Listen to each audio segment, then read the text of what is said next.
podcast.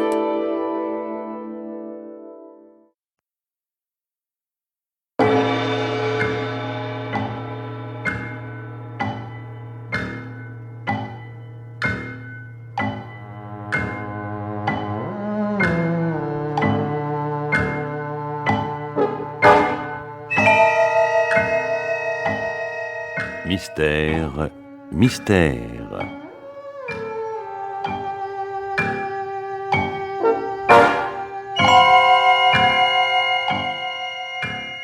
Pierre Billard a choisi pour vous ce soir Le charme mystérieux des îles, un film radiophonique de Louis Rognoni, avec Jean-Roger Cossimon, Evelyne Selena, Pierre Constant, Marie-Jeanne Gardien, Claude Dasset et Pierre Delbon.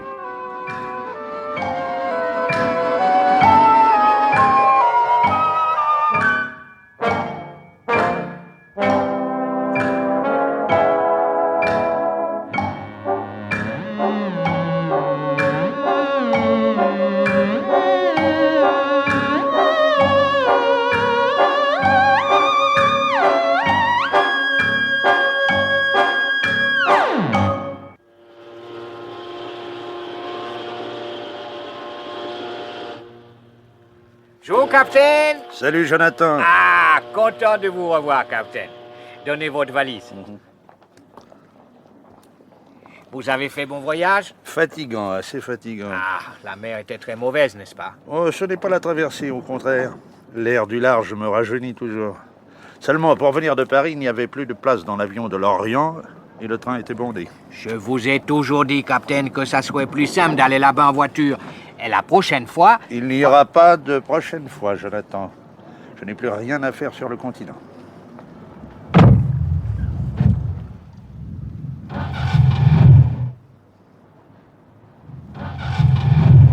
Toujours aussi capricieuse à ce que j'entends. Elle se fait vieille, Capitaine. Et c'est avec ce tas de ferraille que tu voulais m'emmener jusqu'à Paris? C'est-à-dire... n'est-ce pas, ça aurait été peut-être l'occasion idéale de lui trouver une remplaçante. Et de changer de chauffeur pendant qu'on y était. Oh, Capitaine, vous avez plus confiance en moi? Toi aussi, tu te fais vieux. J'ai 10 ans de moins que vous, Capitaine. À nos âges, ça ne veut plus rien dire. Dépêche-toi. Yves a repéré la voiture. Il vient vers nous. Je ne veux pas le voir. Fais vite. Je fais ce que je peux, Capitaine. Fonce, mais fonce donc. Qu'est-ce que t'attends? Il y a du monde, Capitaine. Ils se rangeront. Fonce. Et là, ne fonce pas trop fort tout de même. Ne vous en faites pas, je connais la route, Capitaine. La voiture aussi, heureusement. Quelle nouvelle pendant mon absence? Monsieur Yves, il est venu tous les jours à la maison pour savoir quand vous seriez de retour. Ce n'est pas une nouvelle, ça. Il fallait s'y attendre. Monsieur Yves, il a beaucoup insisté pour savoir ce que vous étiez allé faire à Paris. Il m'a même payé à boire. J'ai accepté. Naturellement. T'as raison. Ce sont des choses qui ne se refusent pas. Alors, que lui as-tu répondu? Rien, Capitaine. Rien, vu que vous êtes parti sans rien me dire. Et tu vois, Jonathan, comme le répétait si souvent un ami à moi, qui avait plus ou moins barboté dans les services secrets, moins on en sait, mieux on se porte. Si je t'avais fait des confidences, imagine ce qu'elle serait devenue entre la 5e et la 6e tournée. Oh, Capitaine, on dirait que vous me connaissez pas. Ah ben si, justement si. Alors ne fais pas cette tête-là, matelot. Il n'y a que les gens tristes qui boivent sans bavarder.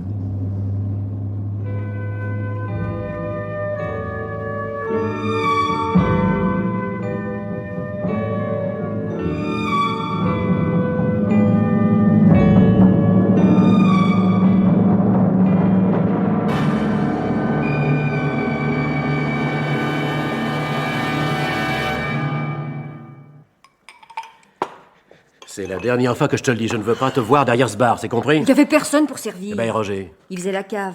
il fallait lui demander de remonter. Si tu t'imagines que c'est en servant les petits rouges à tous les soifards du pays que les affaires de l'hôtel s'arrangeront. C'est pas non plus en laissant n'importe qui tripoter dans la caisse. Roger ne nous ferait pas tort d'un centime, il est d'une scrupuleuse honnêteté. On peut pas en dire autant de tous les clients. Mais enfin, tu connais Roger, il est pas très vif, il se trompe toujours dans le compte détourné. La meilleure preuve? T'as vu la recette d'aujourd'hui? Ouais, parlons-en. Bon, c'est peu, évidemment. Mais c'est 3 fois plus que d'habitude. Alors? Alors je maintiens que ta place n'est pas au bar. Oh. Il y a bien d'autres choses à s'occuper dans la maison. Et puis d'ailleurs, pour toi, tu sais très bien que c'est pas une question d'argent. Pas question d'argent. En ce moment? Bah, qu'est-ce qu'il te faut? Je sais très bien ce que je dis, tu m'as compris. Tu te fous de la recette. Hein. Ce qui t'intéresse, c'est de voir tous ces hommes autour de toi. De les dominer du haut de ton comptoir, de les provoquer. Mais tu viens de dire que c'était des soifards. Et alors? On dirait que plus leurs hommages sont grossiers, plus t'en es flatté. Seulement, je ne tolérerai pas que ma maison devienne une maison de tolérance, précisément. Bah, merci pour moi. Il ne s'agit pas de toi, mais de ce que peuvent penser les autres. Tu connais pas le pays. Bah, ici comme ailleurs, les gens préfèrent être servis par une femme souriante plutôt que par un garçon revêche et abruti. Enfin, c'est pas un crime d'être aimable avec la clientèle. Tu as une manière d'être aimable qui est beaucoup plus que de l'amabilité. T'es ridicule. Je ne tiens pas à le devenir, ce qui est différent. Et c'est pourquoi, pour la dernière fois, je t'interdis de t'occuper du bar. Soit. Seulement quand on est jaloux, on laisse pas sa femme toute la journée pour courir je sais pas où. Pourquoi je serais pas jalouse, moi aussi? Tu t'imagines que c'est pour mon plaisir que je me démène comme je le fais? On dirait que tu connais pas la situation. Et t'as trouvé ce que tu cherchais? Non. Oh, à propos. Le vieux Forban est là. Ah? Ouais, il est revenu, il est arrivé par le courrier de cet après-midi. Je l'ai vu. Alors tu lui as parlé? Non. Mais enfin, pourquoi? Ah, pourquoi? Parce que dès qu'il m'a aperçu, il a donné l'ordre à Jonathan de filer. Tu crois qu'il a fait exprès? Comme si tu le connaissais pas. La dernière fois que j'étais parvenu à le rencontrer, il n'avait pas dit non. Il avait ajouté avec son sourire paplard, « Petit, nous verrons ça demain. » Eh ben, j'aurais dû me méfier. Le lendemain, il était parti pour Paris. Il s'était foutu de moi. Comme il s'est encore foutu de moi cet après-midi sur le quai. Mais tu sais pas t'y prendre avec lui. Si tu voulais me laisser m'en occuper. Parbleu. Il demande que ça. Ma raison de plus. Profitons-en. Enfin, Marthe, tu parles pas sérieusement, non? Regarde-moi, je n'ai pas réussi comme je le voulais. Tu as parfois envers moi des mouvements d'impatience, pour ne pas dire de mépris. Si, ne t'en défends pas, je les mérite. Mais crois-tu que je sois homme à aller vendre ma femme? Hein? Le crois-tu? Comme s'il s'agissait de ça. Avec lui, il ne saurait pas s'agir d'autre chose, crois-moi. Bon, c'est toi qui parles pas sérieusement. C'est ton oncle. Le mien, par conséquent. Et il a 70 ans. Allez, viens te coucher, va. Il est l'heure. Nous reparlerons de tout ça calmement demain matin.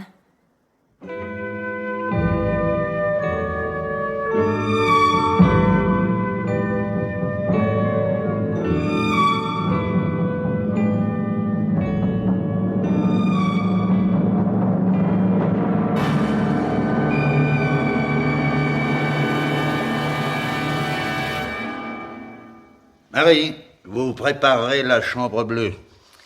La chambre bleue. Oui. Qu'y a-t-il d'étonnant? Ne suis-je pas clair? Y a-t-il quelque chose que vous n'ayez pas compris? Oh non, monsieur. Vous venez de me demander de préparer la chambre bleue. Alors, allez-y. Ben, ça dépend. Pardon? Je dis ça dépend. Et de quoi, Marie? Si je reste ou si je ne reste pas à votre service. Et pourquoi m'abandonneriez-vous, ma brave Marie? Parce que je vous demande de préparer la chambre bleue? Précisément, monsieur. Je ne comprends pas. Expliquez-vous.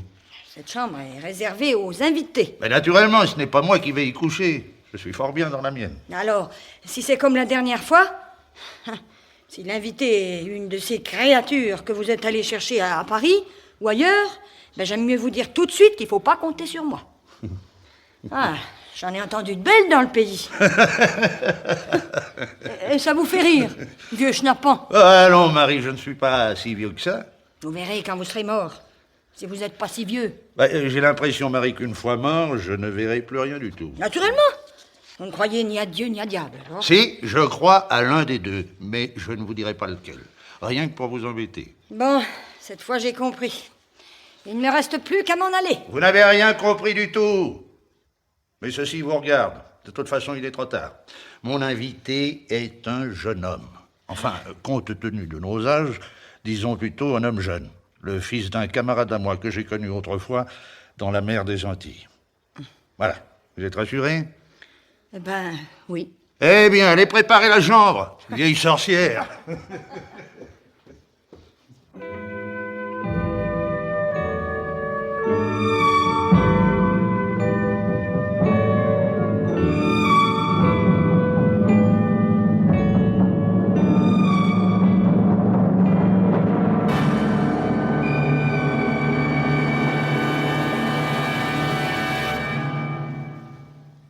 Entrez, cher monsieur, entrez. Avez-vous fait un bon voyage? Fort bon, je vous remercie. Asseyez-vous. Comment aimez-vous le punch? Peu ou beaucoup de sirop? Pardon, monsieur? Je vous demande comment vous avez l'habitude de prendre le punch, avec peu ou avec beaucoup de sirop? C'est que je n'ai pas l'habitude de prendre le punch. Ah ben moi si. Mais tranquillisez-vous, je ne suis pas raciste et je tiens à votre disposition d'autres boissons, des boissons exotiques telles que le whisky ou le pastis. Je vous remercie, monsieur, mais je ne bois pas. Ah. Cela semble vous contrarier? Oh bon, pourquoi? Non, je viens de vous dire que je n'étais pas raciste. Comment trouvez-vous cette maison? Fort belle, monsieur. C'est un ancien fortin construit après l'invasion anglaise de 1761. S'il avait été construit avant, peut-être qu'elle n'aurait pas eu lieu, car par la suite, les Anglais n'insistèrent pas. Il y avait longtemps que les pièces d'artillerie avaient été retirées quand les Allemands arrivèrent en 1940. Que voulez-vous, on ne les attendait pas du côté de Belle-Île, mais plutôt du côté de la ligne Maginot. Oui, pendant toute la première partie de la guerre, les Allemands se sont montrés fort contrariants. Alors, permettez-moi de boire seul à votre santé, monsieur, puisque vous ne daignez pas m'accompagner. Et qu'attendez-vous de moi, monsieur? Voilà. Je ne veux pas mourir assassiné. Ben oui, c'est comme ça. À mon âge, ce souhait peut paraître puéril, surtout si l'on considère la variété des souffrances que peuvent nous infliger des quantités de maladies. Mais je ne veux pas mourir assassiné. C'est ma coquetterie. J'ai décidé de mourir de ma belle mort, même si elle ne doit pas être très jolie. Comprenez-vous ce sentiment, monsieur? Et vous comptez sur moi pour vous éviter cet incident, enfin, cette fin que vous ne souhaitez pas? Oui, en vérité, je n'en souhaite aucune, mais comme c'est malheureusement impossible... Somme toute, vous m'engagez pour être votre garde du corps. C'est cela, c'est exactement cela. Et pourquoi ne pas m'en avoir parlé quand nous nous sommes rencontrés à Londres? Je n'ai pas dissimulé la vérité, rappelez-vous l'annonce du Times. Je la connais par cœur. J'avais spécifié homme jeune, rompu à tous les sports de combat, goût du risque, pour mission à l'étranger. Rémunération élevée. Vous ai-je trompé? Vous êtes anglais, vous êtes donc ici à l'étranger. Et quant à la rémunération élevée, je n'ai pas l'intention de changer d'avis. Alors... Tout d'abord, monsieur, je ne suis pas anglais, mais écossais. Je sais, c'est une nuance dont les étrangers ne s'embarrassent guère, mais j'y tiens. Je vous prie de m'excuser. Je vous crois suffisamment gentleman, en effet, pour respecter les conventions financières dont nous sommes convenus. Seulement, c'est moi qui ne le serai pas en acceptant votre proposition. Ici, dans ce vieux fortin que j'ai pris la peine d'examiner avant de me présenter à vous. Vous ne risquez rien. La mer d'un côté, les fossés de l'autre. Pourquoi un garde du corps, alors qu'un simple chien suffirait à éloigner les rôdeurs? Oui, pour les rôdeurs, je n'ai pas besoin de chien, non. Le vieux Jonathan a le sommeil léger et la gâchette facile. Une giclée de gros sel dans le cul et de la chevrotine s'ils insistent. Alors, vous voyez bien que vous n'avez pas besoin de moi. Les rôdeurs, mon petit, c'est du folklore. Et c'est vous qui m'en avez parlé le premier. Seulement, je ne vois pas ce que pourrait faire ce brave Jonathan avec sa pétoire chargée de sel contre un commando de tueurs bien organisé et décidé à avoir ma peau. Ah! Voilà qui est beaucoup plus intéressant. Et vous aviez parlé de whisky tout à l'heure? Et vous aviez refusé? J'ai changé d'avis. Soit. À la vôtre, mon petit, en espérant que vous ne changiez pas trop souvent d'avis. Vous avez dit un commando de tueurs. Oui. Vous les avez repérés? Vous savez à quoi ils ressemblent? Ben non, jeune homme, non. Si je les avais repérés, je n'aurais pas eu besoin de faire appel à vous. Pour arriver jusqu'à mon âge, j'ai toujours suivi ce principe. Tirez le premier. Oh non, non, ne souriez pas. Mon bras ne tremble pas. Tout à l'heure, si vous le voulez, nous descendrons sur la plage et nous ferons quelques cartes. Je vous crois, monsieur, je vous crois. Ce qui ne vous empêche pas d'avoir une petite lueur de rigolade dans les yeux. Je vous assure, monsieur, que Oui, bon, allons, ne vous défendez pas. Avec moi, c'est sans importance, mais à une table de poker, ce serait désastreux. Je ne sais pas, je ne joue jamais au poker. Et qu'est-ce que vous faites d'autre depuis que vous êtes entré dans cette pièce? Hein?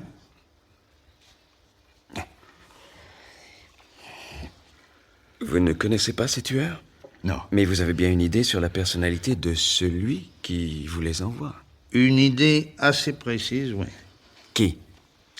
Connaissez-vous beaucoup d'organisations criminelles assez puissantes pour expédier de l'autre côté de l'Atlantique un ou plusieurs types à seule fin de punir quelqu'un qui les aura gênés? Les faits qui vous sont reprochés ont eu l'Amérique pour théâtre. Vous comprenez vite et je pense que nous finirons par nous entendre. Une précision cependant. De même que tout à l'heure, vous m'avez fait remarquer, avec juste raison, qu'il ne fallait pas confondre un Écossais avec un Anglais, il ne faut pas oublier non plus que le terme « Amérique » ne désigne pas forcément les États-Unis. Les Antilles, c'est aussi l'Amérique. Vous ne connaissez pas les Antilles, je crois. Non, non, monsieur, non. Quelle magnifique région! Et comme la littérature des dépliants touristiques est une bien pauvre littérature, il est vrai qu'elle est destinée à des touristes. On s'extasie sur les cocotiers, les couchers de soleil, en négligeant le principal. Le principal, jeune homme. C'est-à-dire, monsieur... C'est-à-dire qu'au cours d'une navigation normale, on ne rencontre jamais deux îles de suite appartenant au même État, possédant le même gouvernement, soumises au même règlement douanier, et je ne parle pas des ports francs. Pensez à tout le parti qu'un navigateur avisé peut tirer d'une telle situation. Jeune homme, pendant 50 ans, je me suis donné bien du bon temps. Monsieur, si nous pensons à la même organisation criminelle, j'avoue que j'ignorais que son empire s'étendait jusque sur les Antilles. Il m'arrivait de relâcher à la Nouvelle-Orléans. Et c'est là que vos ennuis ont commencé. Oui. À la suite de quelles circonstances? Pour combattre les tueurs lancés à mes trousses et qui, eux, ignorent tout de ces circonstances, je ne vois pas en quoi cela vous avancerait de les connaître. Excusez-moi, monsieur. Pour vous marquer ma confiance, je vous les dirai quelques jours. Mieux vaut pour l'instant parer au plus précis. Si du moins vous acceptez ma proposition. Sinon, je vous signale qu'il y a un bateau cet après-midi à 4h30. Exact, je m'étais renseigné. Alors, Je pense que je vais rester. vous n'avez plus l'impression de voler votre argent? Non. Estimez-vous n'être pas assez payé? Tout dépend à quel tarif vous avez vous-même mis votre tête à prix. Pour l'instant, ces conditions vous conviennent-elles? Oui. Avez-vous apporté une machine à écrire, comme je vous l'avais demandé? Oui, seulement, je vous répète ce que je vous avais déjà dit à Londres. Je tape très mal, mais alors là, vraiment très très mal. Eh, aucune importance, la machine, c'est pour votre couverture. Pardon?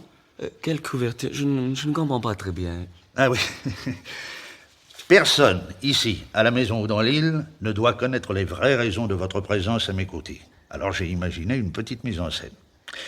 Vous êtes le fils d'un vieux camarade à moi, le commandant Jacobsen. Vous êtes écrivain. Et vous êtes venu pour écrire ma biographie.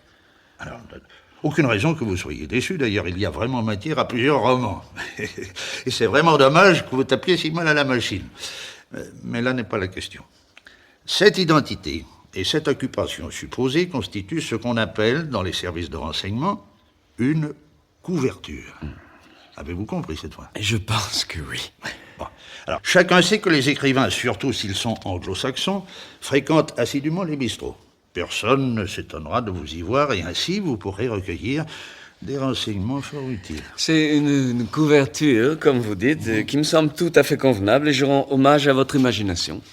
Jeune homme, quand on a vécu ce que j'ai vécu, croyez-moi, il faut avoir énormément d'imagination pour arriver jusqu'à 70 ans. Et si ce n'est pas indiscret, mais si ça l'est, rien ne vous oblige à me répondre. Depuis combien de temps vivez-vous à Belle-Île? Depuis 2 ans. Ah. Vous l'auriez appris de toute façon dans les bistrots. Ouais. Il est facile de deviner ce que vous pensez. Vous vous demandez comment ou pourquoi des tueurs si bien organisés ont attendu 2 ans pour retrouver ma trace. Oui, en effet. Si je vous ai préféré aux autres candidats, c'est à cause de votre vivacité d'esprit. Mais pourquoi ces 2 longues années de répit? Je ne suis pas un gibier tellement facile à chasser. Surtout quand je sais que les chiens sont lâchés. Ouais. Ils en avaient après un certain François Lebras. C'est mon véritable nom. Un nom assez répandu dans toute la Bretagne. Ils ignoraient qu'à force de naviguer sous différents pavillons de complaisance, j'avais réussi à obtenir un passeport de complaisance. Tenez, le voici. C'est un document tout ce qu'il y a d'officiel et dont les cachets sont rigoureusement authentiques. Lisez, République du Nicaragua, passeport 723 218, délivré au citoyen Hermano d'Acosta. Délicate attention, n'est-ce pas? Et dont l'humour ne vous échappera pas, je l'espère. Hermano d'Acosta, le frère de la côte. Le frère de la côte, c'est moi. Et l'humble demeure dans laquelle j'ai l'honneur de vous recevoir est la propriété d'un honnête citoyen nicaraguayen, El Señor Hermano d'Acosta. Je ne mets peut-être pas tous les accents toniques où il le faudrait, mais j'ai toujours assez mal baragouiné l'espagnol. Ouais. Êtes-vous satisfait, jeune homme? Non, du moins pas encore. Ah ben, décidément, vous me plaisez. Que voulez-vous savoir? Ce serait terriblement romantique et vraiment trop facile de vous répondre la vérité. Disons, plus modestement, une partie de la vérité. C'est-à-dire? Comment vos ennemis sont-ils parvenus à savoir que le seigneur Hermano d'Acosta et François Lebras ne faisaient qu'un? Ils ne le savent pas encore, Dieu merci, sinon nous ne serions pas là tous les deux à boire tranquillement un verre. Mais à mon avis, ils ne vont pas tarder à le savoir. Vous disposez d'éléments pour être aussi affirmatif? Ouais, je pense bien. Quels éléments? Je vous ai dit que Lebras est un patronyme assez répandu en Bretagne. On m'a rapporté, et les informateurs dignes de foi, que quantité de ces Lebras, à Tréguier, à Trébeurden, à Saint-Malo, à Rennes, à Paris même, avaient été contactés par des individus qui leur faisaient miroiter un héritage possible du côté d'un certain François Lebras, qui aurait fait fortune aux Amériques. Alors c'est seulement sur ce dernier point qu'il ne mentait pas. Ici, qu'avez-vous à craindre? Jeune homme, j'ai le malheur d'avoir un neveu, et qui s'appelle Yves Lebras, marié à une charmante femme d'ailleurs. Ce neveu s'efforce plutôt mal que bien de tenir un hôtel.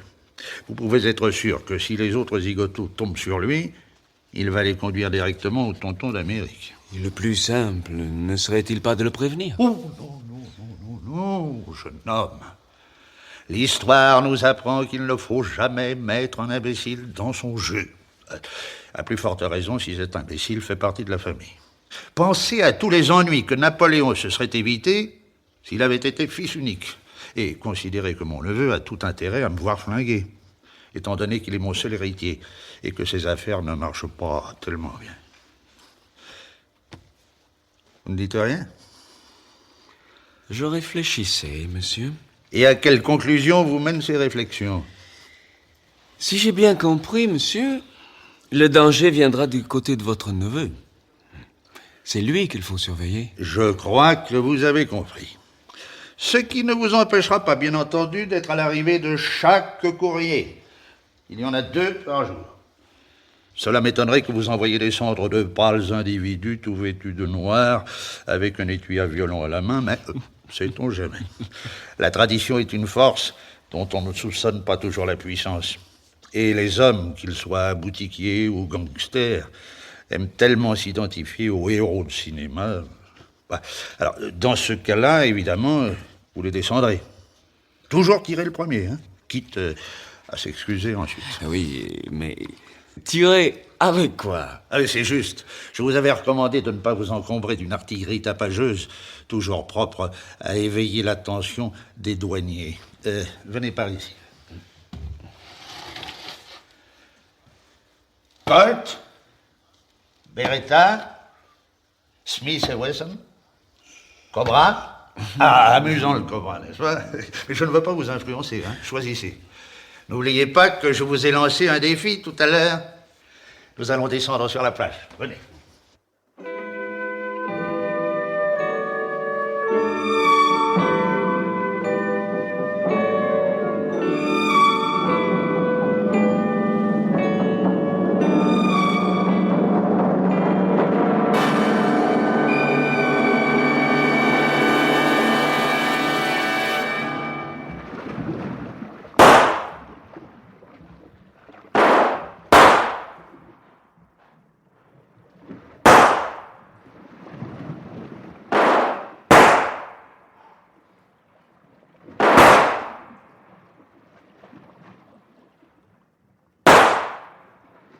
Alors, Jimmy, vous permettez que je vous appelle Jimmy? Mais je vous en prie, monsieur.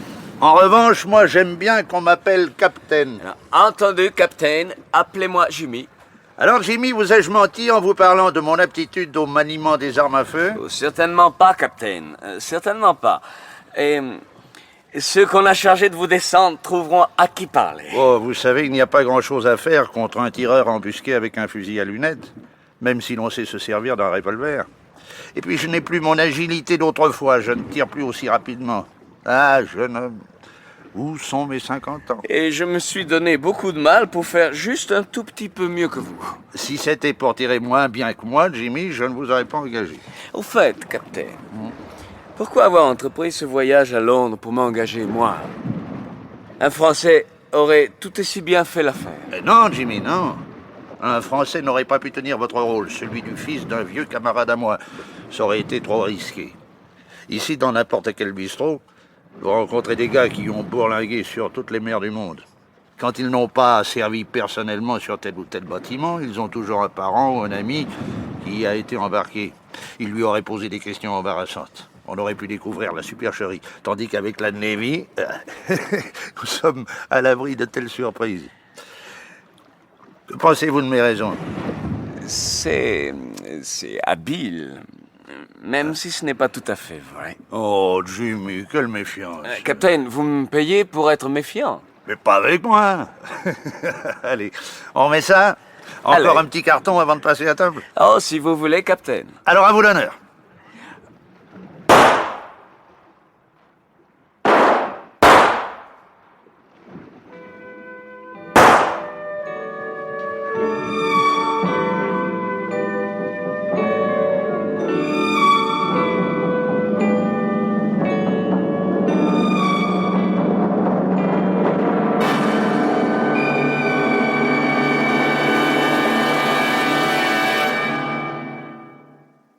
Oh, arrête de marcher comme ça. Est-ce que tu peux être agaçant? 3/4 d'heure maintenant que nous sommes ici. Il le fait exprès. Je te dis qu'il le fait exprès. Bon, bah du moment que tu le sais, n'entre pas dans son jeu, reste calme. Restez calme, facile à dire.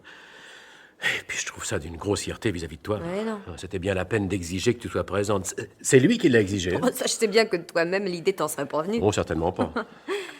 On n'a pas si souvent l'occasion de sortir, et pour une fois que nous sommes invités à dîner, t'aurais trouvé normal d'y aller seul. Parfaitement. Ouais, bah tu parlais de grossièreté à l'instant. Que dire de ta muflerie? Enfin, Marthe, tu sais très bien qu'il ne s'agit pas d'une réunion mondaine d'une part, et que d'autre part, il est très mauvais pour notre commerce que nous soyons tous les deux absents. Alors, Mais Roger est là. Il est parfait, il a toute ta confiance. Puis il a le droit de servir au bar, lui. Condition qu'il y ait des clients, ce qui serait assez étonnant. non, je t'en prie, Marthe, c'est vraiment pas le moment de me faire une scène. Ah. Oh, monsieur m'a demandé de dire à madame et à monsieur qu'ils s'excusent de les faire attendre comme ça. Mais il est tout excusé, Marie. Et Oui, c'est oui, que oui. Monsieur a encore du travail. Tu parles. Ah, il a dit que si vous vouliez prendre un verre en l'attendant, tout est là, dans ce petit meuble. Merci, Marie, on se débrouillera. Il y a même de la glace là-dedans. Très bien. Ah, alors, je retourne dans ma cuisine. Hein. C'est ça, n'allez pas faire brûler le dîner par-dessus le marché, ça serait le boucher. Oh, Yves, Bon, c'est intelligent comme réflexion. Oh, si tu t'imagines que la vieille sorcière m'a entendu. Non, mais tu devrais crier plus fort.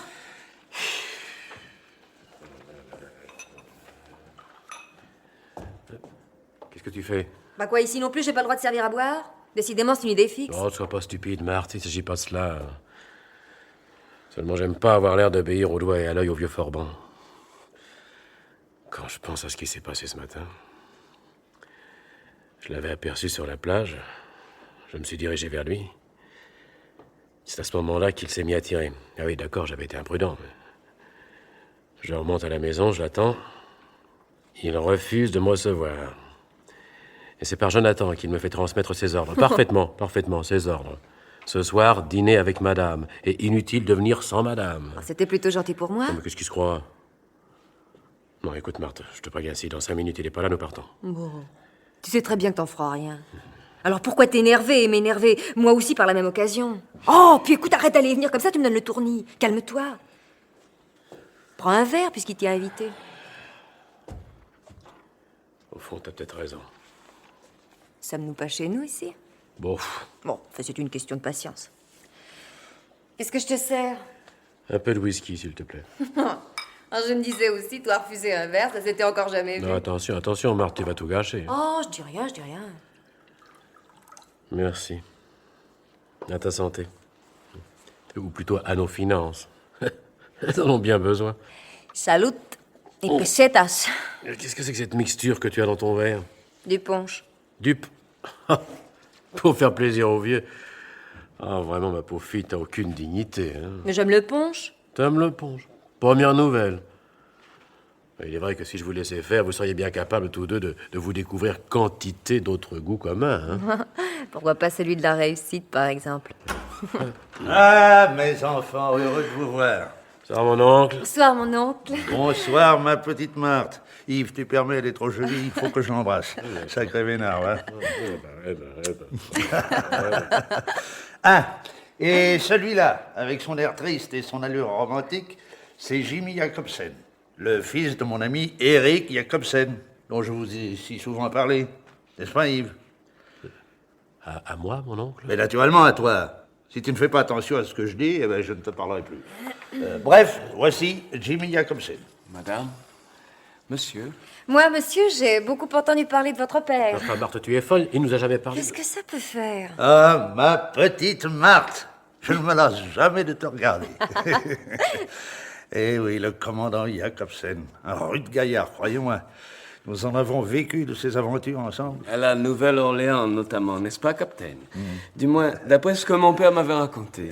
Jeune homme, je doute fort qu'il vous ait raconté l'histoire dans sa version intégrale. Et ne comptez pas sur moi pour le faire devant une dame.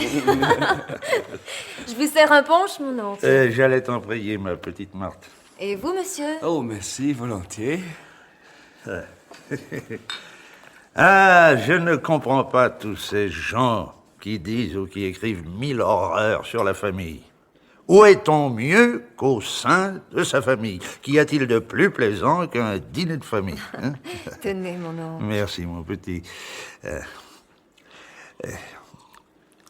Au fait, à quand remonte notre dernier dîner? À plus d'1 an, mon oncle. Extraordinaire. Je n'ai jamais eu le sens du temps qui passe. Ce soir, la famille est au complet. Jimmy fait partie de la famille. Comment cela, mon oncle? J'ai toujours considéré son père, Eric Jacobsen, comme mon frère. Plus que mon frère, même. Je te l'ai assez souvent répété, mais tu ne fais jamais attention à ce que je dis. Et le fils de mon frère, c'est mon neveu, obligatoirement. Qu'en penses-tu, mon chéri? Rien, mon oncle. Buvons à la famille retrouvée. Tu ne bois pas, Yves? Mon verre est vide, hein. Eh bien, serre-toi. Monsieur, vous comptez vous installer définitivement parmi nous, à Belle-Île? Madame, mon père m'a appris à me méfier de l'expression définitivement. Ah? Du moins, tant qu'on a la chance d'être encore en vie. Jimmy restera ici tout le temps nécessaire à l'exécution de son travail. Je suis romancier, madame, et j'ai eu l'idée, un peu en souvenir de mon père, de consacrer un ouvrage à l'aventure maritime. Si le capitaine consent à parler sincèrement, ce n'est pas la matière qui va me manquer. Ça, je le crois également. Mon oncle a vécu une vie tout à fait Mais remarquable. qu'est-ce que tu en sais? Ben, elle le sait parce qu'elle écoute ce que je raconte. Toi, tu n'écoutes jamais rien. Tu ne savais même pas qui était Eric Jacobsen. Alors, ah, mon Dieu. Je suis sûr que vous vous êtes demandé ce que j'étais allé faire à Paris et pourquoi j'y étais resté si longtemps. Vous êtes libre, mon oncle, de faire ce que bon vous semble. Même d'oublier les rendez-vous que vous donnez. Yves! Eh bien, je vais vous dire ce que j'étais allé faire à Paris. Non seulement je vais vous le dire, mais je vais vous le montrer. Attendez.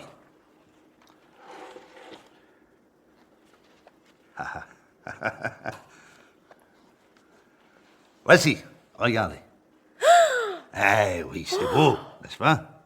Je vous assure que je ne suis pas passé inaperçu, place Vendôme, en achetant d'un seul coup une telle quantité de bijoux. Regarde, ma petite Marthe, regarde. Tu touches, si cela te fait plaisir. Hein? Une pierre, ça se caresse. Hein? Alors, pourquoi hésites-tu?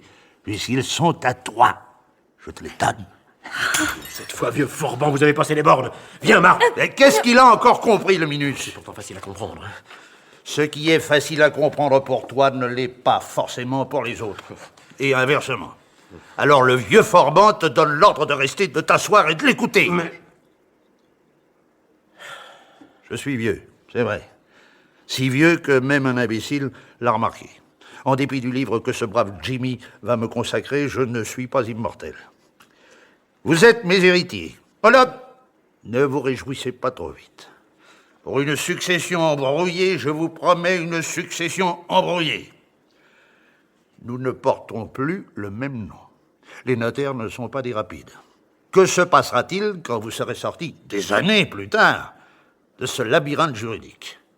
Eh bien, le fisc vous raflera, au nom des droits, tout ce que les gens de justice auront eu la bonté de vous laisser. Voilà ce qui se passera.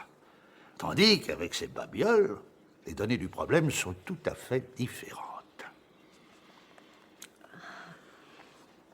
Mon oncle, je vous demande d'excuser Yves. Nous avons quelques difficultés en ce moment et il est nerveux. Alors, excusez-le, s'il vous plaît. Je suis habitué à ces foucades. Yves, excuse-toi. Non, laisse, ma petite Marthe, laisse. Il m'a traité de vieux Forban, moi je l'ai traité de Minus. Nous sommes quittes. Non, j'ai compris vos intentions à notre égard et je vous en remercie. Seulement, est-il indispensable que j'emporte tous ces bijoux avec moi? Mais naturellement, mon petit. S'il m'arrive quelque chose et qu'on les trouve dans mon coffre, ils seront portés sur l'inventaire et l'opération devient sans objet. Mais attention, c'est mon trésor de guerre que je te confie là, hein? Il n'est pas question de le réaliser avant ma disparition. Ah? Oui, tu disais quelque chose, Yves? Non, rien, mon oncle. Rien. Alors, tu ne dois rien vendre tant que je suis vivant, tu m'entends, ma petite Marthe? Porte-les si ça te fait plaisir, mais ne vends pas. Il ne me déplaît pas de penser que je ferai encore un peu de contrebande, même après ma mort. Qu'est-ce que c'est? Des coups de feu, il me semble. Je vais voir, capitaine. C'est ça, Jimmy.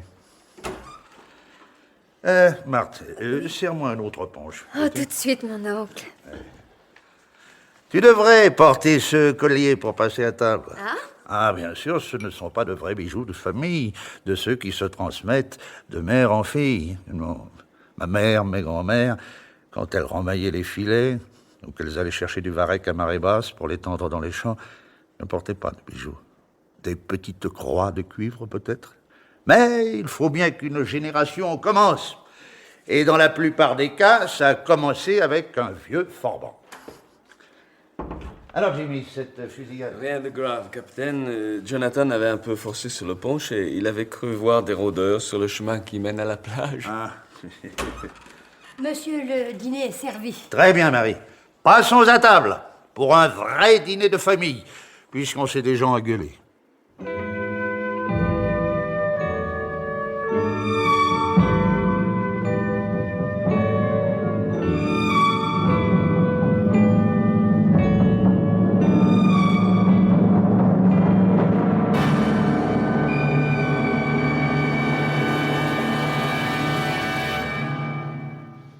Eh bien, Jonathan, Qu'est-ce qu'il y a, capitaine? il y a que c'est l'heure du punch et que mon verre n'est pas servi. Ah, excusez-moi, capitaine. Je vais vous servir tout de suite et immédiatement, sans plus attendre, ni plus tarder davantage. Je l'espère bien.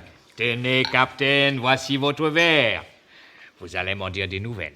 Je crois que j'ai mis juste assez de sirop pour un premier punch. Et c'est pas facile de trouver la dose exacte. Moi, il m'a fallu des années et des années pour apprendre. En effet, il est parfait. Et puis, vous avez vu, capitaine, ce matin, on a reçu des bons petits citrons verts. Pas comme l'autre fois, que ces abrutis avaient tout laissé pourrir à la douane, alors. Ne dis pas du mal des douanes. Sans le vouloir, c'est elles qui sont à l'origine de notre fortune. Ah, alors, à la santé de messieurs les douaniers, capitaine. C'est ça. On leur doit bien ça. Que fait notre ami Jimmy aujourd'hui? Comme tous les jours, même programme a changé depuis 3 semaines. Il est sur le port à regarder l'arrivée du courrier. Tous les matins, il y va et il y retourne l'après-midi. C'est une habitude qu'elle est devenue comme une manie. À votre avis, capitaine, pourquoi qu'il fait ça, monsieur Jimmy? Comment veux-tu que je le sache? Je me demande si des fois, il n'attendrait pas quelqu'un par hasard. Qu'est-ce que vous en pensez, capitaine? Rien, je ne sais pas. Il aurait pu vous le dire pendant tout ce temps qu'il passe à causer avec vous, à moins que vous vouliez pas me le répéter, que ce soit comme un secret entre vous deux. Et vous aussi, vous passez pas mal de temps à bavarder ensemble. Pourquoi ne lui as-tu pas demandé? Ah, mais je lui ai demandé, plusieurs fois même. Alors? Je sais pas comment il s'y prend, monsieur Jimmy. Mais tout en ayant l'air de vous répondre, on s'aperçoit qu'en réalité, il ne répond jamais directement à la question. Alors moi, vous me connaissez, capitaine. Par politesse et bonne éducation, j'ose pas insister. Mais de son côté, alors là, je vous assure, il se gêne pas. Il en pose des questions et même quand il devrait comprendre qu'on ne tient pas à répondre, il insiste quand même. Quel genre de questions? Oh, des questions sur votre vie passée, le nom des navires que vous avez commandés, depuis combien de temps que je vous connais, pourquoi je ne peux pas retourner à Haïti, et avec des drôles de précisions. Tenez, par exemple, ce que nous faisions pendant la guerre, quand la flotte américaine faisait le blocus de la Martinique, ou qui avait tout l'or de la Banque de France. Comment qu'il a su ça? C'est pas son père qui l'a pu lui raconter, vu que le commandant Jacobsen, moi je l'ai jamais connu, c'était pas de mon temps. Alors, comment qu'il a su? C'est moi qui le lui ai raconté. La seule fois de mon existence où l'on a voulu me décorer pour fait de contrebande. Ah oui, je me souviens. Qu'est-ce qu'on a pu rigoler. Ah, mais alors, quelle rigolade, capitaine. Mais au fait, capitaine, pourquoi qu'il a besoin de me demander tout ça à moi, vu que vous lui avez déjà raconté? Il n'a pas confiance en vous, alors? Il écrit ma biographie. Votre quoi? Il écrit un livre sur moi. Alors il a besoin de recueillir le plus grand nombre d'informations. Si par hasard j'oublie un détail... Oh, si vous oubliez un détail, c'est pas moi qui m'en souviendrai. Vu que nos deux mémoires, elles sont pas comparables, capitaine. Soit dit sans vouloir vous flatter, votre cerveau, il est un peu mieux organisé que le mien. Il y en a là-dedans, sauf votre respect. Alors c'est vrai cette histoire. Il va écrire un livre sur vous. Un vrai livre, comme un livre d'histoire de France que tout le monde y pourra lire. Mais oui, Jonathan. Et ça te fait rire? Oh, oui, alors, capitaine, ça me fait rigoler. Mais qu'est-ce que je peux rigoler, alors? Et peut-on savoir pourquoi? Si jamais, monsieur Jimmy, il écrit seulement le 10e de la 100e partie de la moitié du quart de vos aventures, alors là, qu'est-ce qu'on va rigoler? Parce que, capitaine, entre nous, c'est pas à chaque fois qu'on a voulu vous décorer. Ah non, alors?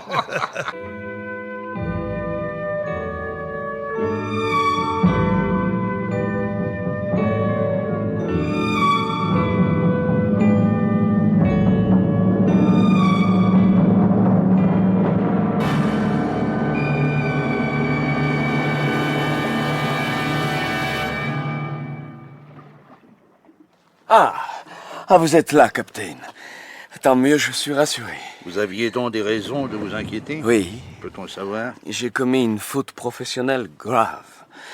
Pendant quelques heures, j'avais cessé d'assurer votre protection et pendant ces quelques heures, il pouvait tout se passer. Comme je n'en ai rien su, un bon point pour votre franchise, mon cher Jimmy. Ça ne sert à rien de reconnaître ses erreurs si ce n'est pas pour en tirer parti. Capitaine, je crois que notre plan de défense est mauvais. Vous avez raison. Ils ne m'ont pas encore identifié, mais ils se rapprochent. J'ai appris qu'ils étaient à Lorient avant-hier. Oui. Ils utilisent toujours la même méthode.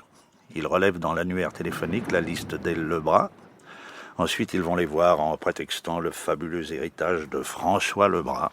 Et on bavarde autour des verres. J'ai connu autrefois un François Lebras. Il naviguait dans les Antilles. Non, ce n'était pas lui, ce François Lebras, là, était forgeron, etc., etc. Ils sont patients, ils ont tout leur temps. Mais ils se rapprochent, je vous le dis. Et bientôt, ils vont découvrir que la Bretagne compte aussi quelques îles.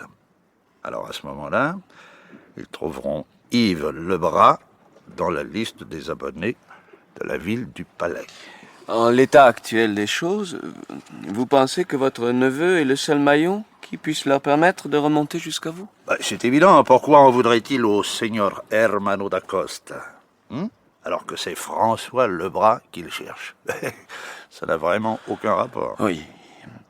Alors, que vous le vouliez ou non, je ne vois qu'une solution. Mettre votre neveu dans notre jeu. Sinon, je ne réponds de rien. Non, c'est impossible. Avant, il n'y avait que de l'inimitié entre nous. Maintenant, c'est de la haine. Une haine tenace, solide, à couper au couteau. Mon neveu ne pense qu'à ma mort. Seulement, il est trop étochard pour agir lui-même et pas assez débrouillard pour recruter des tueurs. Ce n'est tout de même pas moi qui vais les lui servir sur un plateau avec la notice explicative sur la manière de s'en servir. La jeune femme, Marthe, je crois, elle me paraît plus digne de confiance. Nous pourrions peut-être nous en faire une alliée. Ah, Marthe, évidemment. Signer avec elle. Signer avec elle.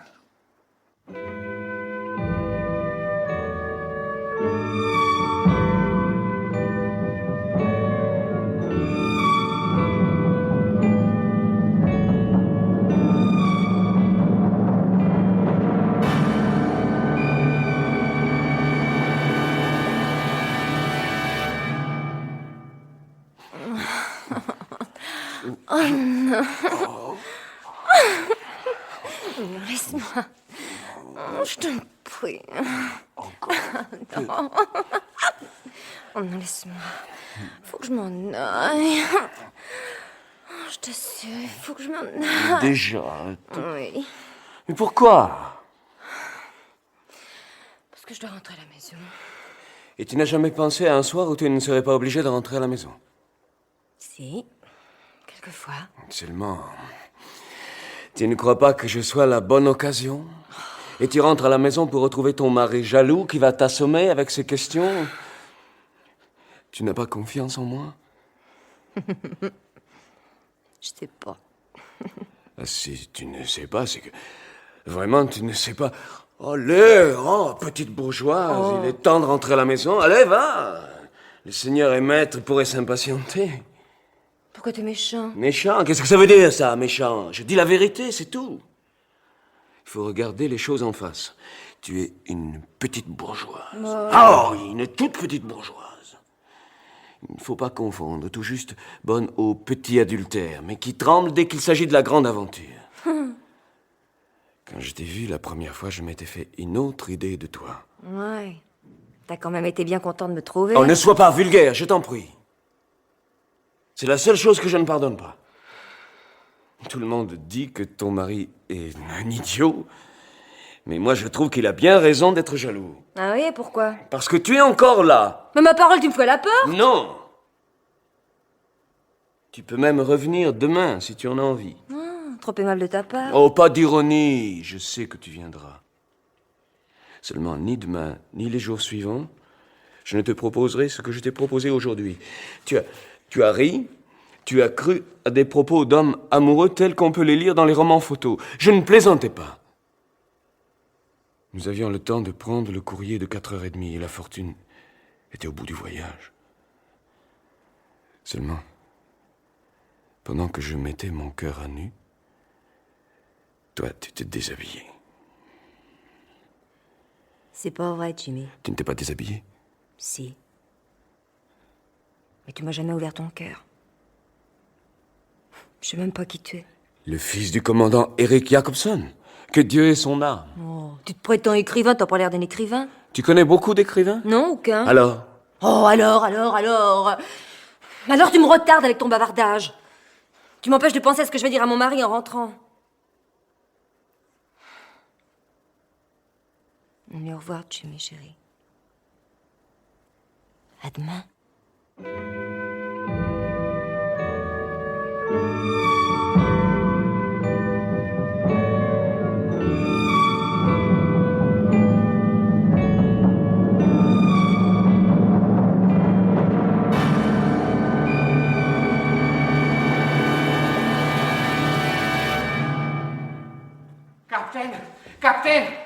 Capitaine! Oh, vous savez pas ce qui se passe. C'est véritablement affreux et bouleversant. Affreux, oh oui, et bouleversant, oui. J'en perds le souffle. Remets-toi, mon brave Jonathan. J'ai couru aussitôt pour vous avertir. Et à ton âge, ce ne sont pas des choses à faire. Monsieur Yves... Eh bien, monsieur Yves, Qu'est-ce qu'il a encore fait, cet imbécile? il a été arrêté par les gendarmes. Jusqu'à présent, c'est plutôt une bonne nouvelle. Non mais attendez, capitaine, attendez. Il a été arrêté parce qu'il venait de tuer sa femme. Quoi? Il a tué sa femme. Une crise de jalousie à ce qui paraît. Ce n'est pas possible. Pas possible. Pas possible. Ma petite Marthe. Ma petite Marthe. C'est comme je vous le dis, capitaine. Je te crois, mon vieux Jonathan. Je te crois. Monsieur Jimmy qui vient d'arriver, il pourra vous le confirmer. N'est-ce pas, monsieur Jimmy? C'est exact, capitaine. Oh. Ma petite Marthe. Excusez-moi, capitaine, de parler affaires en un tel moment, mais j'aimerais que vous me régliez les sommes qui avaient été convenues entre nous. Je pars. Je n'ai plus rien à faire ici. Vous partez, Jimmy? Et pourquoi partez-vous? Parce que votre neveu étant en prison, et pour un assez long moment, vraisemblablement, il ne pourra pas envoyer les tueurs sur votre piste. Les tueurs, je m'en fous des tueurs. Je les emmerde, les tueurs. Ils peuvent bien envoyer ici tout le banc et l'arrière-banc de la Sicile. Je m'en fous à présent, mais totalement. Les tueurs, vous avez été assez jobards pour croire à leur existence. Mon pauvre Jimmy, si la mafia m'avait condamné, elle n'aurait pas attendu 2 ans avant de retrouver ma trace. Les tueurs, ils n'ont jamais existé que dans mon imagination et dans la vôtre ensuite. Si je vous ai fait venir ici, c'était dans un but bien précis et dont je ne pouvais pas encore vous parler. Ça, figurez-vous que je l'ai tout de suite compris. Oui, vous voulez crâner jusqu'au bout, hein? Vous avez deviné immédiatement ce que j'attendais de vous, hein? Oui, vous êtes un petit génie. Non, capitaine, il m'a fallu un certain temps pour comprendre l'objet de ma véritable mission. Ah, vous le reconnaissez quand même. Seulement, pour la mafia, je savais à quoi m'en tenir dès le premier quart d'heure de conversation. Vous bluffez, mon petit Jimmy. Non, capitaine. Si j'avais cru à la mafia, j'aurais refusé même pour le centuple du prix convenu. Bon, le centuple tout de même. Moi aussi, je tiens à finir dans la peau d'un vieux forban respectable et respecté. Bon, si vous avancez des arguments d'ordre sentimental, peut-être serais-je enclin à vous croire. Alors pourquoi êtes-vous resté? Première hypothèse. Vous étiez fou, et la prudence recommande de ne pas contrarier les fous. Surtout quand ils manient le revolver avec votre dextérité. Cette hypothèse étant exclue, examinons la suivante. La mission que vous aviez décidé de me confier était tellement dangereuse, sans doute une véritable mission suicide que vous n'osiez même pas en parler. Ouais, alors dans ce cas, pourquoi être resté? Je vous ai dit que je ne m'assois jamais à une table de poker, c'est vrai. Ma vie est une perpétuelle partie de poker. En ce moment même. Parce que les événements ne se sont pas déroulés selon vos plans, par dépit. Vous avez envie de me tuer. Seul vous retient le souvenir des cartons que nous avons faits ensemble sur la plage, où je me suis contenté d'être juste un tout petit peu plus rapide que vous. Ce n'est pas un joli poker, ça? Alors si je suis resté, disons que c'est par goût du jeu. Que diable, il n'y a pas que l'argent dans la vie. Qu'en pensez-vous, capitaine? Je pense que, quelle que soit la place, il ne faut jamais retenir le candidat le plus intelligent. Vous étiez non pas amoureux. Les amoureux ne deviennent jamais de vieux forbans respectables et respectés. Mais vous étiez tenaillé par le désir que Marthe faisait naître en vous. Conscient des difficultés que vous auriez à vous faire accepter. Vous vouliez la réduire à votre merci. Pour cela, il fallait supprimer le mari. C'est bien cela? Continuez. Et c'est là que j'entre en scène. Vous concentrez toute mon attention sur le couple. Vous me donnez l'ordre de le surveiller. Connaissant le caractère maladivement jaloux de votre neveu, vous pensez qu'un jour ou l'autre, il prendra ombrage de mes assiduités. Et c'est sur moi qu'il devait tirer. N'est-ce pas? N'est-ce pas, vieux Fourban? Taisez-vous. Ma mission est ça, évidemment. Vous ne pouviez pas me le révéler. Ma mission était de me faire descendre par un mari jaloux.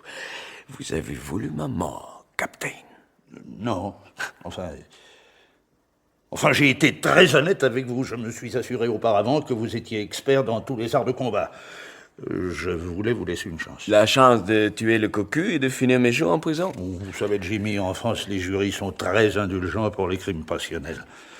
J'ai été loyal avec vous. Toujours est-il que le mari bafoué ne s'est pas conduit comme on l'espérait. Il a tué la femme au lieu de tuer l'amant. Dire que rien de cela ne serait arrivé si une petite bourgeoise avait cru à la réalité de la grande aventure. Oh! À propos, j'ai profité de la confusion que régnait à l'hôtel pour récupérer ceci. Je n'ai pas pris les écrins, ça déforme les poches. Merci, Jimmy, merci. Il ne fallait pas courir tellement de risques. Ces bijoux ne sont que d'habiles copies. Ça aussi, figurez-vous, je l'avais compris. Vous êtes irritant, vous savez toujours tout. Réfléchissez. S'ils avaient été vrais, est-ce que je vous les aurais rapportés? Vous m'auriez méprisé? Captain, je vais faire ma valise. Préparez-moi mon chèque. Jimmy, vous ne voulez pas rester? Pourquoi faire? Bon, je sens que je vais m'ennuyer sans vous. Et quoi que vous pensiez, j'ai beaucoup de choses à vous apprendre. Avec mes conseils et l'éducation que vous avez reçue du commandant Jacobsen, vous avez tout ce qu'il faut pour devenir un vieux Fourban respectable et respecté. Allons, Captain. Vous savez bien que le commandant Jacobsen n'a jamais existé. Je suis un enfant trouvé. Ah oui. Oui, c'est vrai, je m'y perds, moi. Mais restez quand même. N'insistez pas.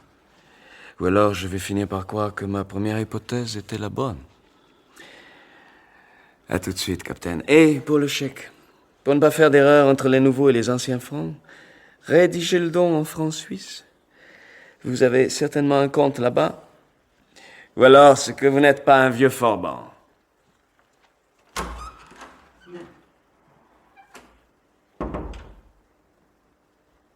Jonathan!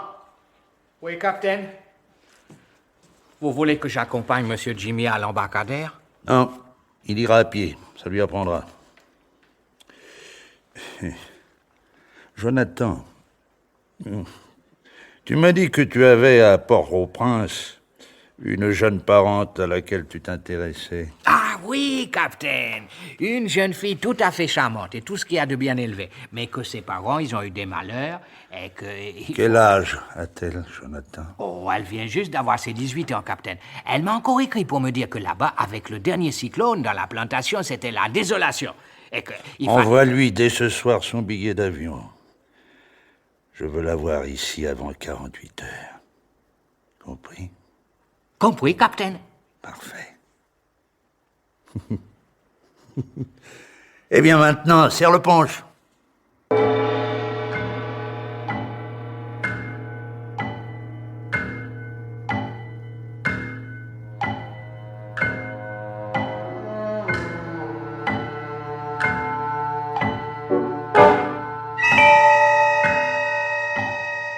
Pierre Billard avait choisi pour vous ce soir Le charme mystérieux des îles, un film radiophonique de Louis Rognoni, avec Jean-Roger Cossimon, Evelyne Selena, Pierre Constant, Marie-Jeanne Gardien, Claude Dasset et Pierre Delbon. Chef opérateur du son, Sam Nieswitsky. Collaboration technique, Alain Durniac. Bruitage, Claude Knosp. Assistante, Suzanne David. Réalisation, Pierre Billard.